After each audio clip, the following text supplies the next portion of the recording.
हाँ जी, नमस्कार, राधे राधे, हर हर महादेव। मैं आपका आचार्य देव।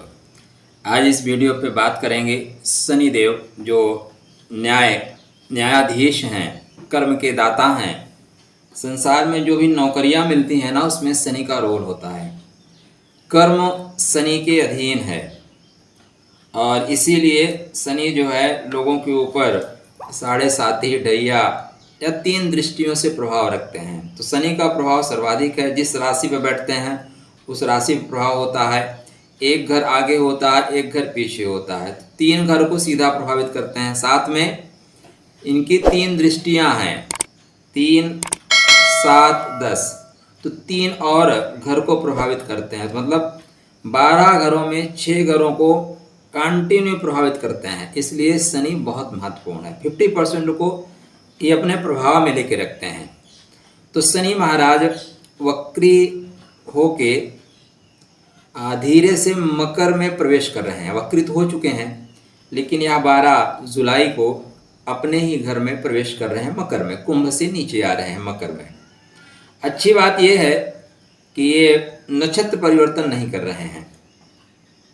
मंगल के धनिष्ठा नक्षत्र में ही इनका गोचर हो रहा है, लेकिन पद परिवर्तन हो रहा है। मतलब तृतीय पद से द्वितीय पद पे आ गए हैं।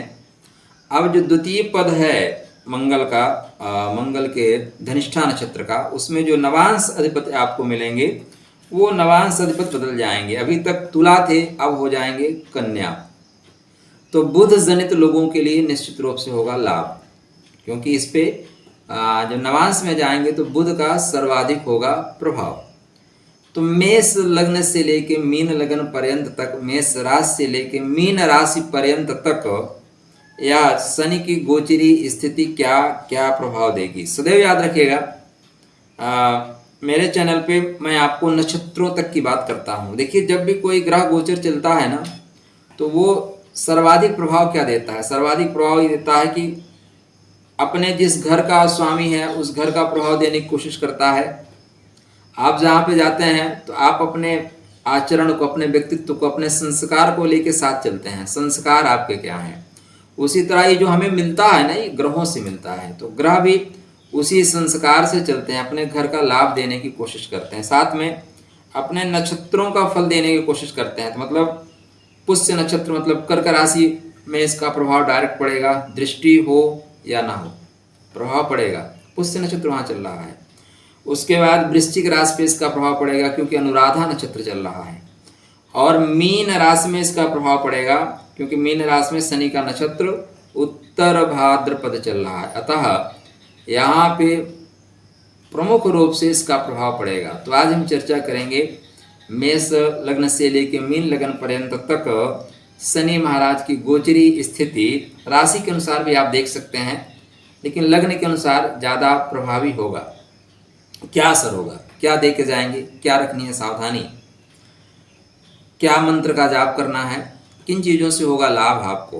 तो वीडियो स्टार्ट करें इसके पहले विनम्र अनुरोध है कि अभी हम यूट्यूब जगत पे हमने काम करना स्टार्ट किया है। अभी आप लोगों की सहायता की आवश्यकता है। आपका अपना चैनल है, तो इस चैनल को सपोर्ट करें, सब्सक्राइब करें, मित्रों को भी सब्सक्राइब करने के लिए प्रेरित करें। कोई आपको आवश्यकता है, कोई जानकारी चाहिए तो कमेंट के माध्यम से पूछ सकते हैं, नहीं तो व्हाट्सएप पे पधारिए ना, दिए हुए नंबर पे व्हाट्सएप पे पधारिए, वहाँ पे विस्तार से चर्चा करेंगे। चलिए, न्याय के देवता कर्मकारक शनि महाराज गोचर करेंगे अब मकर में। तो अगर मेष राशि की बात करें तो यह जो गोचरी स्थिति है आपके लिए बहुत अच्छी है। अभी लाभ के स्वामी यद्यपि लौट के आ रहे हैं कर्म भाव में। तो कर्म भाव में वापस आने का मतलब कि जो आपकी नौकरी व्यवसाय संबंधी कुछ तकनीकी परेशानी आ रही थी, वो आपको यहाँ पे लाभ मिलती हुई प्रतीत हो रही है। आप कोई एग्जाम दे रहे हैं, इस बीच में उसका रिजल्ट आने वाला है जो पेंडिंग में चला गया था, तो उसका रिजल्ट आपके पक्ष में आएगा, सकारात्मक पक्ष आएगा। पिता से लाभ होता हुआ प्रतीत हो रहा है, पिता से बनेगी। सरकार से भी संबंध आपके बेहतर बनेंगे, क्योंकि चल रहे हैं कहाँ पे, अपने ही घर में चल रहे हैं।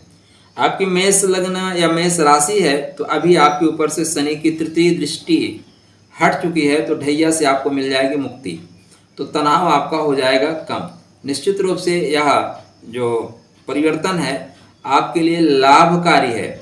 हाँ, थोड़ा सा तृतीय दृष्टि व्यय भाव पर होने से व्ययात्मक होंगे और शनि ज़्यादा व्यय कराते नहीं। सप्तम दृष्टि भूमि भवन वाहन पर होने से यहाँ पे शनि के नक्षत्र चलेंगे पुष्य नक्षत्र। तो आपके लिए आवासीय सुख, घर को पुष्ट करने की बात कर रहे हैं तो घर बना सकते हैं, या घर में कोई सामान लाना चाहते हैं जो विकास की गति को बढ़ाए, मतलब वाहन जो आप व्यापार में यूज़ कर सकते हैं, तो ऐसा वाहन आप परचेज कर सकते हैं। वहीं शनि महाराज की दृष्टि तो नहीं पड़ेगी आपके अष्टम भाव पे, लेकिन उनका एक नक्षत्र चलेगा, एक नक्षत्र उनका चलेगा अनुराधा। तो अष्टम भाव मतलब आयु संबंधित चीज़ों को भी लाभ देंगे, क्योंकि अपने ही घर में है, ठीक, अपने ही घर में है, इसलिए लाभ देंगे। तो मेष लगन मेष राशि वालों के लिए शनि की गोचरी स्थिति अच्छी जा रही है। थोड़ा सा ध्यान ये रखना है कि स्टार्टिंग में भी आपके लगन में ही राहु मंगल युति बना रखे हैं। अब राहु मंगल की युति है, ये थोड़ा सा आपको तकलीफ देकर जाएगी। अंगारक योग बना हुआ है, तो ये आपके स्वास्थ्य के लिए अनुकूल नहीं है, तो स्वास्थ्य का विशेष ध्यान रखें। वृषभ लगन वृषभ राशि, वृषभ लगन वृषभ राशि के लिए शनिदेव की जो गोचरी स्थिति बन रही है वो नवम भाव में बनेगी। तो भाग्यम फल सर्वदा न विद्या न च पौरुषम, भाग्य सदैव फल देता है। नई सुप्त सिंहस्य प्रविशंत मुखे मृगा, शास्त्रकार कहते हैं, लेकिन फिर भी अगर शेर को शिकार करना है ना तो उसके पास आयु होनी चाहिए, तभी शिकार कर पाएगा। तो भाग्य बहुत जरूरी है जी। भाग्य मतलब पूर्वजन्म के संचित कर्म। तो यहाँ पे आपके पूर्वजन्म के संचित कर्मों का उदय हो रहा है। जो चीजें डिस्कनेक्ट हो गई थी वो कनेक्ट हो रही हैं। आप धार्मिक यात्रा कर रहे हैं, धर्म का पुट आपके अंदर इस बीच प्रकट होगा और उससे आपको लाभ मिलेगा। इसकी तृतीय दृष्टि लाभ भाव पे होने से और अपने ही नक्षत्र उत्तर भाद्रपद पे होने से निश्चित रूप से आपको लाभ मिलेगा, आय के नए स्रोत मिलेंगे। मजे की बात यह है कि गुरु महाराज इस समय यहीं पे गोचर कर रहे हैं और शनि के नक्षत्र में गोचर कर रहे हैं, अतः शनि लाभकारी होंगे। वहीं पे अगर सप्तम दृष्टि की बात करें तो पराक्रम भाव पर बंधु बांधवों पे है, तो बंधु बांधवों का पोषण होगा। कैसे होगा? आप बोलेंगे कर्क राशि पे पोषण कैसे होगा? क्योंकि कर्क राशि का जो आधार स्तंभ है उसका नाम है पुष्य। पुष्य मतलब पोषण करना। तो बंधु बांधव मित्रों के लिए पोषणकारी होंगे, उनको संबल देने वाले होंगे। आपके ऊपर शनि की ढैया या 7.5 का कोई प्रभाव दूर दूर तक नहीं है, तो आप खुश रहिए, स्वस्थ रहिए, विकास करिए। वहीं पे शनि की दृष्टि की बात करें तो दसम दृष्टि आपके तुला राशि पर होने से शनि शत्रुओं के लिए, शत्रुओं से आपको छुटकारा देंगे, ऋण रोग शत्रु से आपको दूर करेंगे। तो यह एक बेहतरीन योग आपके लिए बनता हुआ दिखाई दे रहा है। तो शनि महाराज पूरे जनवरी मतलब 5 जनवरी के आसपास तक की जो स्थिति है आपके लिए बेहतर जाती हुई प्रतीत हो रही है। मिथुन लगन मिथुन राशि, मिथुन लगन मिथुन राशि में शनि महाराज गोचर करेंगे आपके अष्टम भाव में। तो अष्टम भाव से आपके लगन पे इनका कोई प्रभाव नहीं है, सेकंड हाउस पे आपका प्रभाव है। तो वाणी पे थोड़ा विशेष ध्यान रखें, वाणी तिक्त ना होने पाए, वाणी में टोन ना आने पाए। अगर वाणी में टोन नहीं आया तो आपके बैंक बैलेंस को बढ़ाने वाले हैं। अष्टम भाव गुप्त धन का है, ससुराल के धन का है, तो ससुराल से संबंध बेहतर बना के रखें। आर्थिक लाभ होता हुआ दिखाई दे रहा है। शनि महाराज की तृतीय दृष्टि कर्म भाव पर होने से, गुरु पे होने से, और गुरु चूंकि शनि के नक्षत्र में चल रहे हैं इसलिए आपका काम सरकार से बनता हुआ दिखाई दे रहा है, पिता से आपको लाभ होता हुआ दिखाई दे रहा है। वहीं शनि महाराज की दसम दृष्टि तुला पर होने से, उच्च की होने से संतान के क्षेत्र में, एजुकेशन के संबंधी क्षेत्र में आपका विकास होगा। खष्टम भाव पे शनि की कोई दृष्टि नहीं है, लेकिन खष्टम भाव में शनि का नक्षत्र गोचर करेगा जिसका नाम है अनुराधा, और शनि की मूल त्रिकोण राशि है आपके भाग्य भाव में। तो थोड़ी सी आराधना करिए ना, थोड़ी सी उपासना करिए, पूजा पाठ करिए, परमात्मा सब मंगल करेंगे। ध्यान रखिए, जब तक आपकी कुंडली में मंगल राहु का गोचर है तो थोड़ा सा सावधानी रखें, क्योंकि एकादश भाव में मंगल राहु का गोचर थोड़ा दुर्घटना का योग बना रहा है। संतान पक्ष का भी विशेष ध्यान रखें। शनि की दृष्टि तो नुकसान नहीं कर रही है, किंतु केतु महाराज की यहाँ पे उपस्थिति थोड़ा सा एजुकेशन में या संतान संबंधी चीजों में आपको तनाव देती हुई नजर आ रही है। कर्क लगन कर्क राशि, तो कर्क लगन कर्क राशि वालों के लिए सप्तम दृष्टि पड़ेगी महाराज, तो फिर से ढैया हो गई स्टार्ट। क्या ढैया हो गई स्टार्ट? 5 जनवरी तक थोड़ा सा आपको तनाव में रहना पड़ेगा। शनि थोड़ा सा रगड़ेंगे, शनि थोड़ा सा चमकाएंगे, तपाएंगे, आपको स्वर्ण से कुंदन बनाएंगे।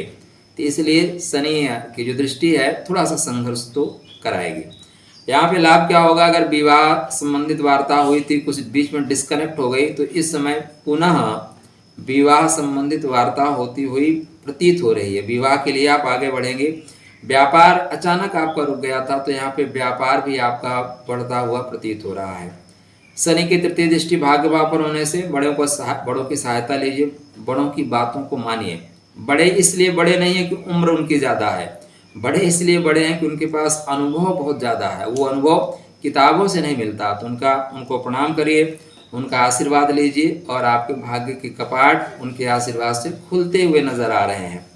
शनि महाराज की सप्तम दृष्टि आपके लग्न पे है तो थोड़ा सा चिड़चिड़े आप हो सकते हैं, थोड़ा सा नकारात्मक प्रभाव, परिस्थितियों का दबाव आपके ऊपर पड़ सकता है, लेकिन आपके लिए शुभ रहेगा क्योंकि शनि महाराज यहाँ पे जो पुष्य नक्षत्र है उस पर विशेष फोकस करेंगे तो आपका शरीर पुष्ट होगा, आप अंदर से मजबूत बनेंगे।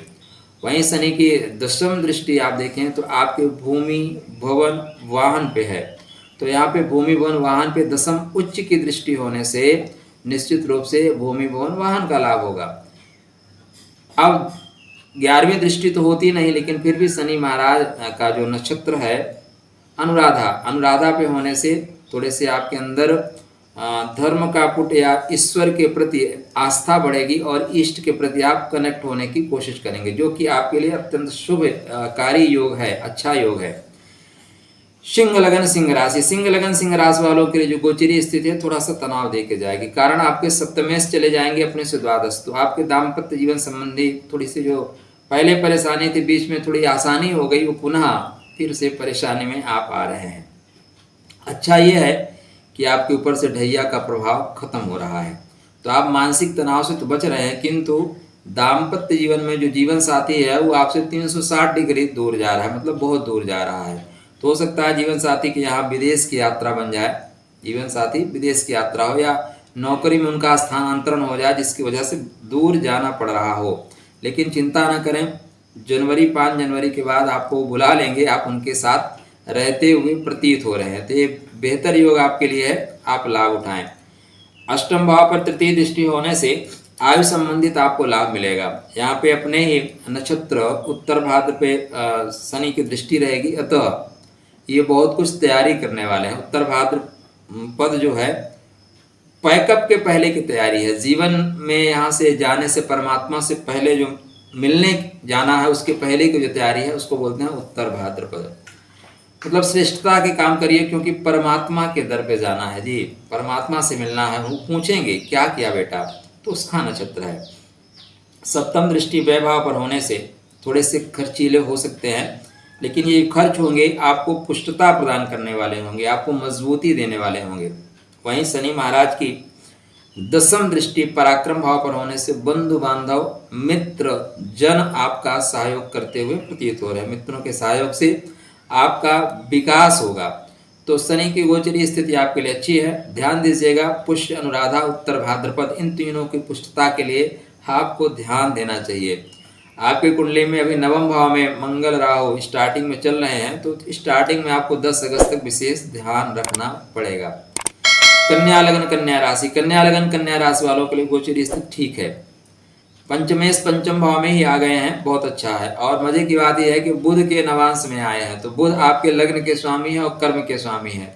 तो बुध के नवांश में आने से जहाँ शनि आपके कर्म पथ का विस्तार करेंगे, वहीं आपके लग्न मतलब शरीर को भी ठीक रखेंगे, हेल्दी रखेंगे।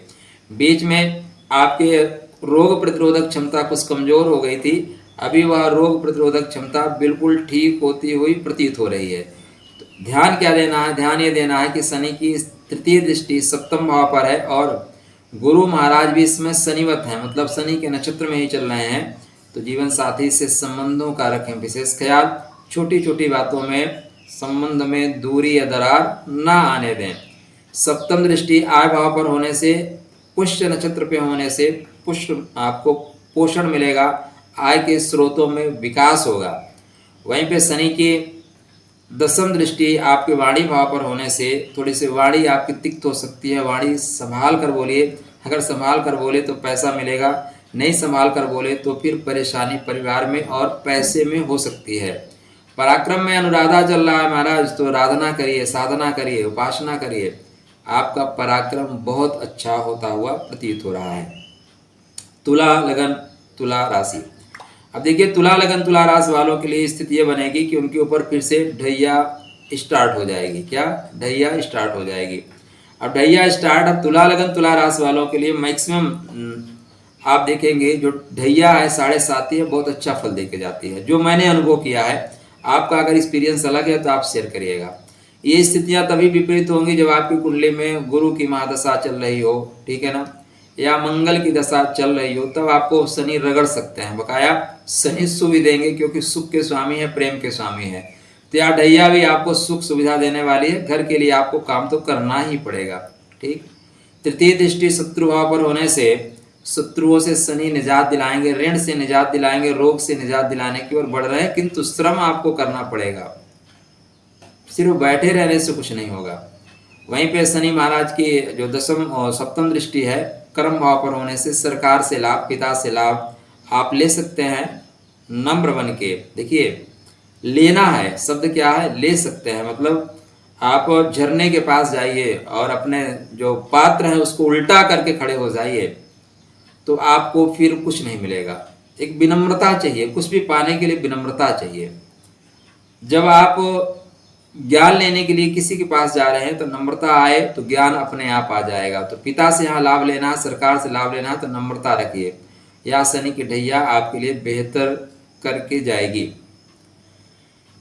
वृश्चिक लगन वृश्चिक राशि। वृश्चिक लगन वृश्चिक राशि वालों के लिए अभी जो ढैया का योग था वो खत्म हो जाएगा, क्योंकि शनि जैसे मूव करेंगे तो ढैया चले जाएगी तुला पे। तो ढैया का योग खत्म होने से आपके लिए लाभ ही है।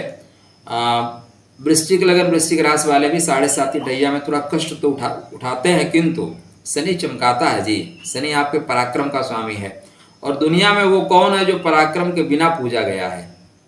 2 ही लोग तो पूजे जाते हैं, या तो कुछ लिखने लायक करके जाओ या पढ़ने लायक लिख के जाओ।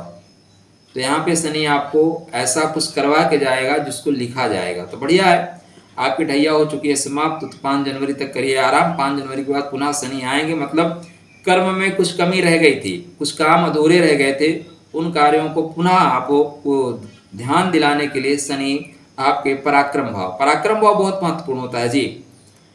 पराक्रम भाव को आप ऐसे ही समझें, आपके जीवन का जो है ना मैक्सिमम फोकस कहाँ होगा, मैक्सिमम फोकस कहाँ होगा, क्या करना चाहिए, हम क्यों आए हैं, लेकिन क्या करना है ये ज़्यादा जरूरी है।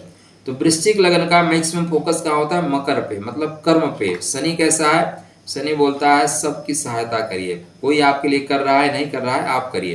तो इससे क्या होगा, धर्म का जो घर है भाग्य, उसके कपाट खुल जाएंगे। तो शनि की यहाँ पे जो दृष्टि है तृतीय दृष्टि पंचम पर होने से संतान संबंधी कोई कष्ट नहीं मिलेगा, क्योंकि गुरु यहाँ पे शनिवत ही चल रहे हैं। थोड़ी सी उदर विकार आपको हो सकती है, तो उदर विकार का ध्यान रखें, खान पान का ध्यान रखें। वहीं शनि महाराज की सप्तम दृष्टि आपके भाग्य भाव पर होने से भाग्य को पुष्ट करेंगे, भाग्य को मजबूत करेंगे। धर्म से जुड़ के रहिएगा, धर्मो रक्षति रक्षिता, धर्म की रक्षा आप करिए, धर्म आपकी रक्षा करेगा। शनि की दसम दृष्टि व्यय भाव पर होने से थोड़े से व्ययात्मक हो सकते हैं, थोड़े खर्च कर सकते हैं, यात्राएं आपको करनी ही पड़ेंगी, यात्रा आपके कुंडली में लिख रही है। धनु लगन धनु राशि। धनु लगन धनु राशि वालों के लिए 7.5 का प्रभाव फिर से स्टार्ट हो जाएगा। अभी तक आप 7.5 से मुक्त हो गए थे, तो 7.5 का प्रभाव 5 जनवरी के आसपास तक आपके ऊपर ज़्यादा रहेगा। अब यहाँ पे देखिए, आपके जो शनि महाराज चलेंगे बुध के नवांशा में चलेंगे, तो बुध आपके लिए कर्म भाव के स्वामी है, सप्तम भाव के स्वामी है। तो प्रभाव में आने के बावजूद आपके पास धन का संग्रह होगा। क्या होगा? धन का संग्रह होगा। जो लोगों ने पैसे ले लिए थे, पैसे वापस नहीं कर रहे थे, उनको पैसे वापस करने पड़ेंगे जी। तो यह गोचरी स्थिति आपके लिए बेहतर होती हुई दिखाई दे रही है। शनि की तृतीय दृष्टि आपके भूमि भवन वाहन पे होने से घर संबंधी कार्य करना पड़ेगा। घर के लिए काम करिए महाराज, आप नहीं करेंगे तो कौन करेगा? तो घर के लिए समय दीजिए और घर वालों का सहयोग कीजिए। शनि की सप्तम दृष्टि आयु भाव पर होने से आयु संबंधित लाभ होगा और जीवन शक्ति आपकी पुष्ट होगी। क्या? प्राण शक्ति को मजबूत आप करेंगे। वहीं पे शनि महाराज के दसम दृष्टि लाभ के घर पे होने से धन भाव का स्वामी लाभ भाव को देखे तो पैसा तो आएगा ही, अब पैसा नहीं आएगा तो कब आएगा। तो ये जो गोचरी स्थिति है पैसा देने के लिए, बैंक बैलेंस बढ़ाने के लिए आ रही है, तो बोलिए शनि महाराज की जय। ठीक है ना, आप लोगों के लिए तो शनि जय जय करने वाले हैं। गुरु भी आपके शनिवत हैं। गुरु यद्यपि मीन राशि में है लेकिन शनिवत है, मतलब शनि के नक्षत्र में चल रहे हैं, तो शनि जैसा फल देंगे। तो बहुत अच्छा है आपके लिए, बढ़िया गोचरी स्थिति बन रही है। मकर लगन मकर राशि शुभम हो यार, लग्न का स्वामी लग्न में ही गोचर कर रहा है, कहने के लिए तो 7.5 ही है, लेकिन शनि अपने ही घर में कौन सा नुकसान करेंगे जी आपको। अपने घर में कौन किसको परेशान करता है। थानेदार भी होता है तो अपने घर में आके परेशान करता है क्या, नहीं, बीवी को बिल्कुल हेल्प करता है, बच्चों को हेल्प करता है। तो शनि अपने ही घर में आए, 7.5 जरूर चल रही है लेकिन कोई नुकसान नहीं होगा। यहाँ पे शनि हर तरह से लाभ देने वाले हैं। थोड़ा मित्रों से बना के रखिएगा, मित्रों से बिगड़ सकती है। ठीक है ना। सप्तम दृष्टि जीवन साथी के पे होने से बिल्कुल जीवन साथी से संबंध अच्छा रहेंगे, और जीवन साथी को थोड़ा दबाव बनता हुआ प्रतीत हो रहा है। तो ध्यान दीजिए, वो लाइफ का एक पार्ट है, वो आपके शक्ति है, आधार स्तंभ है। लग्न की पूर्णता सप्तम में होती है, तो उसके बिना आप पूर्ण नहीं है, इसलिए उनका पूरा ध्यान रखिए। वहीं पे दसम दृष्टि आपके कर्म भाव पर होने से पिता सरकार से सहयोग मिलेगा, आपको हर तरह से लाभ मिलता हुआ प्रतीत हो रहा है। नौकरी के क्षेत्र में विकास हो रहा है। अगर इस बीच आप नौकरी के लिए प्रयासरत है तो ये 5 जनवरी तक का जो समय है वो आपको शनि महाराज नौकरी के मार्ग पर प्रशस्त करते हुए जा रहे हैं। उच्च की दृष्टि है, किसी की दृष्टि से, किसी की स्नेह से, कृपा से आपको नौकरी मिलती हुई प्रतीत हो रही है। कुंभ लगन कुंभ राशि, कुंभ लगन कुंभ राशि में शनि के 7.5 तो चलेगी, लेकिन इसका प्रभाव नकारात्मक नहीं होगा। शास्त्रकार कहते हैं कि द्वितीयेश और द्वादशेश सदैव अपनी दूसरी राशि का फल देते हैं, अतः शनि यहाँ मकर में जाने के बाद कुंभ का ही फल देंगे, मतलब आपके शरीर का ध्यान रखें। किंतु आप थोड़े से लापरवाह हो जाएंगे, अपना ध्यान कम रख पाएंगे, तो कृपया अपना ध्यान रखें, अपना ध्यान रखें। शनि के तृतीय दृष्टि यहाँ पे गुरु के घर पर होने से थोड़ा सा धन संबंधी कष्ट तो आएगा, यहाँ पे धन संबंधी कष्ट आएगा। यद्यपि अपने उत्तर भाद्रपद पे नक्षत्र पे इनकी दृष्टि है, फिर भी तकलीफ आएगी, क्योंकि अगला व्यक्ति जो है विदेश में बैठा है, दूर चला गया है। शनि के सप्तम दृष्टि यहाँ पे आपके कष्टम भाव पर होने से, शत्रुओं के घर पे होने से ऋण रोग शत्रु से दूर करने की कोशिश करेंगे। दसम दृष्टि भाग्य के घर पे होने से तो धर्मार्थ कार्य करिए, धर्म के लिए काम करिए, धर्म के लिए कुछ द्रव्य खर्च करिए, आपका भाग्य आपको सपोर्ट करता हुआ प्रतीत हो रहा है। मीन लगन मीन राशि, मीन लगन मीन राशि वालों के लिए अच्छा यह है कि 7.5 का एक जो छोटा सा पार्ट चल रहा था वो उतर गया, तो थोड़ा सा तनाव आपके ऊपर कम होगा। और आपके सेकंड हाउस में मंगल राहु अंगारक योग बना रखे हैं, तो आपके लिए नुकसान का समय चल रहा था, अभी नुकसान का समय कम हो जाएगा। तो शनि के हटते ही आपको लाभ होगा, क्योंकि शनि लाभ के घर में जा रहे हैं, तो नुकसान जो अभी तक हो रहा था वो नुकसान ना होकर लाभ होना शुरू होगा, तो आपके लिए योगप्रद है। किंतु शनि आपके लग्न पे इस समय चल रहे हैं, सॉरी गुरु जो चल रहे हैं आपके लग्न पे चल रहे हैं, वो शनि के नक्षत्र में चल रहे हैं, तो सेहत को लेकर थोड़ी सी लापरवाही हो सकती है, थोड़ा सा आलस्य का पुट आपके जीवन में आ सकता है। तो आलसी ना बने, अलसस्य कुतो विद्या, है ना। तो आपको ज्ञान नहीं मिलेगा, सफलता नहीं मिलेगी। शनि के जो सप्तम दृष्टि है आपके पंचम भाव पर होने से संतान का ध्यान दीजिए, संतान आलस्य युक्त हो सकती है, संतान हो सकता है टारगेट से अपने ध्यान अलग हटा रही हो। दसम दृष्टि शनि के आयु भाव पर होने से आयु संबंधित आपको लाभ होंगे। तो ये था शनि का मेष लगन से मीन लग्न तक, मेष राशि से मीन राशि तक गोचर। आशा करता हूँ इन चीज़ों को आप समझ रहे होंगे। और ध्यान देने वाली बात यह है कि शनि एक घर आगे एक घर पीछे जिस घर में है उसको प्रभावित करते हैं। शनि की तृतीय दृष्टि, सप्तम दृष्टि, दसम दृष्टि, मतलब शनि सबसे नज़दीक भी देखने की क्षमता रखते हैं और सबसे दूर। पराक्रम, तृतीय दृष्टि मतलब पराक्रम, कहाँ पे काम करना है और कौन से काम करने से आपको फायदा मिलेगा, ये शनि बताते हैं। तो अपने कुंडली में शनि आपके योगप्रद हैं, तो निश्चित रूप से आप गोचरी स्थित बहुत अच्छा लाभ दे के जाएगी। अगर आपको लगता है कि शनि थोड़ा नुकसान दे रहे हैं तो शनि के मंत्रों का जाप करिए। सबसे अच्छा ये है कि गरीबों की सेवा करिए, महीने में एक दिन अमावस्या के आसपास किसी गरीब को खाना खिलाइए, आपके लिए शनि लाभ देंगे। किसी को बुराई मत करें, चुगली मत करें, लाभ देंगे। प्रकृति का संरक्षण करें, लाभ देंगे। चलिए आपके लिए मंगलमय शुभकामना।